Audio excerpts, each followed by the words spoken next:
Hello, everyone. Thanks for joining the channel, Eternal Truth in the 21st Century. My name is Manny.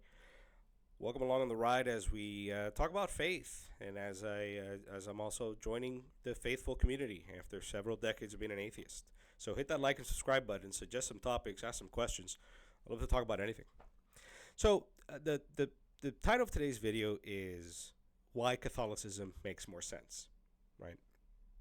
And I want to preface that by saying a lot of these things that I'm discussing, the fact that this debate's been had for 700 years, and then in some cases for like 1,000 years and more, and then 2,000 years, etc. This debate's not new, right? What's new is like how you view it. What's new is in the context in which you live, right? What's new is, what's happening in the world, right? But the scripture, the word never changes.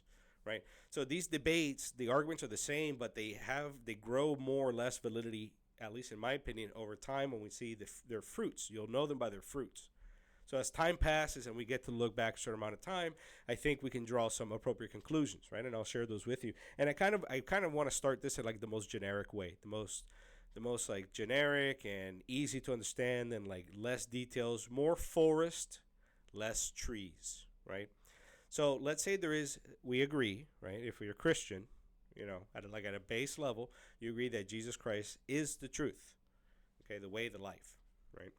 You agree with that, right? So we know that there is objective truth, right? And if that's the case, then there's only like one answer, right? And so, okay, now if we look at a pie chart, of the Christian religion, you'll see it like over half. Or I'm not sure, what the numbers are, but it's like 1.2 billion Catholics. It's like 500 million Orthodox, give or take, and then another 500, 600 million Protestants, right? Now, for the sake of argument, and I know I've seen their videos, I even was looking into Orthodoxy, right? They have a lot of great arguments, When I hear that there's an Orthodox speaker like James Dyer, right? I remember he was criticizing Catholicism, and I was like, "Who's that? Who's doing that? How dare these people?" And then it was like James Dyer. I was like, "Wow, that guy's good. I like watching that guy when he debates Muslims." I was like, "Oh my God, what does he have to say?" And then when I see his opening thing is that he's an Orthodox, I'm like, "Oh, okay, yes, of course." Yeah, my hostility drops. To the Orthodox, I say, "Hello, bless you." Roman Catholic love. Unity. But anyways, so let's say that the Orthodox and the Roman Catholic faith, it's so similar that we can count them together. So almost 2 billion of these are like Orthodox Catholic, believers in saints, believers in the sacraments, having the same sacraments, considering that each one of them has valid sacraments, right? So we can group them together. But the Protestants, you can't group the Protestants together, because to even call them Protestants like they're unified is kind of missing the point, right? Because you have Lutherans and Methodists and Anglicans and Baptists and Southern Baptists and First Baptists. I go down the street, there's literally a Southern Baptist church, and then down the block, not even at the end of the block, like middle way down the block, there's a First Baptist church.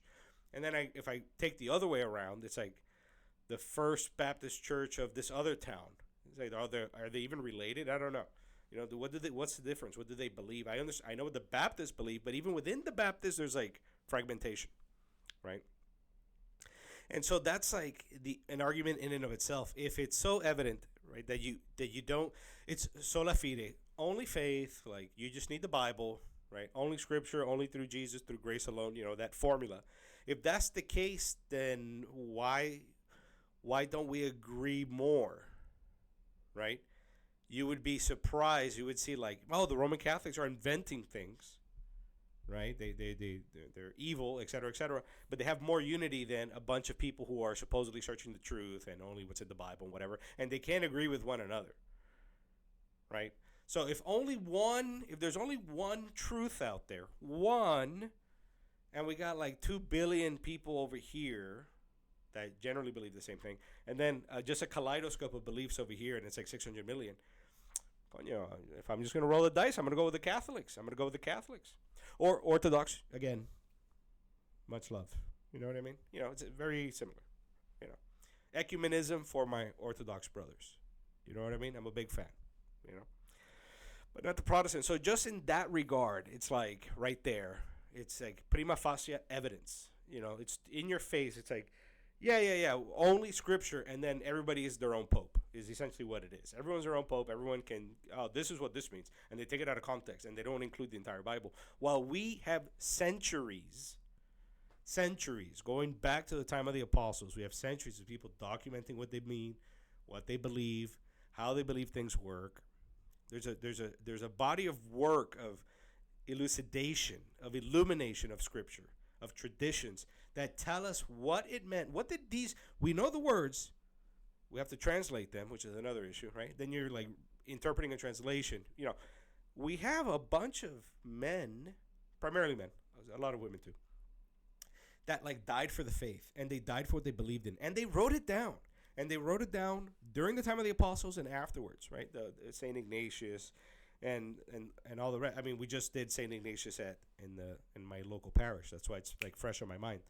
So we have all this to help explain the faith, because God is so great that it's very with our limited rationality, it's very difficult to comprehend him. He even seems sometimes to be contradictory or whatever it is, but that's our own failings, right? And these people, these doctors of the church, these saints, they're there to help guide you on the right path.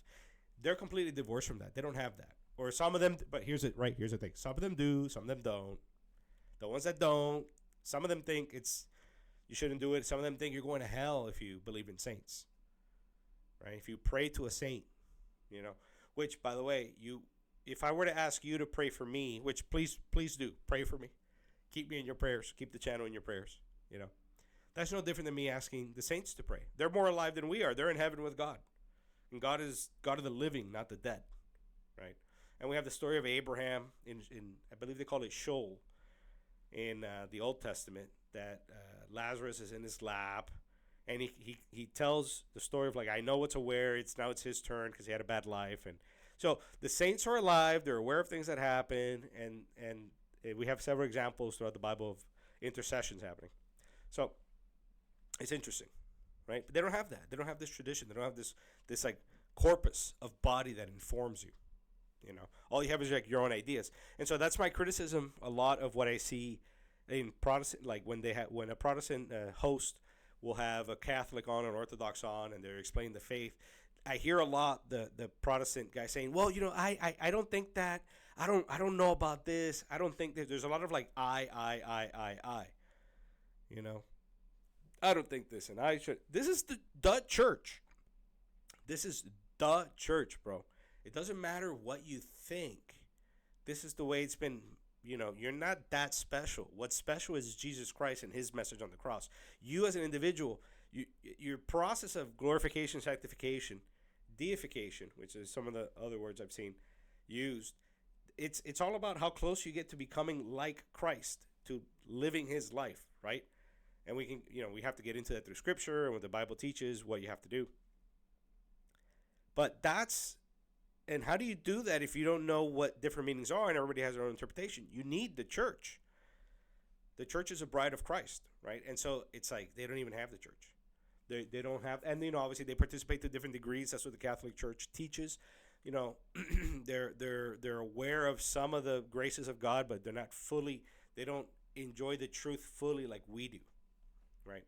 But yeah, so that's one point. Just the sheer unity of the church in terms of, establishing something common that people can get behind, that is the truth and the chain to the past, in comparison to the Protestant that they don't have any. And then the fact that we have this ancient corpus of works that clearly point you in one direction.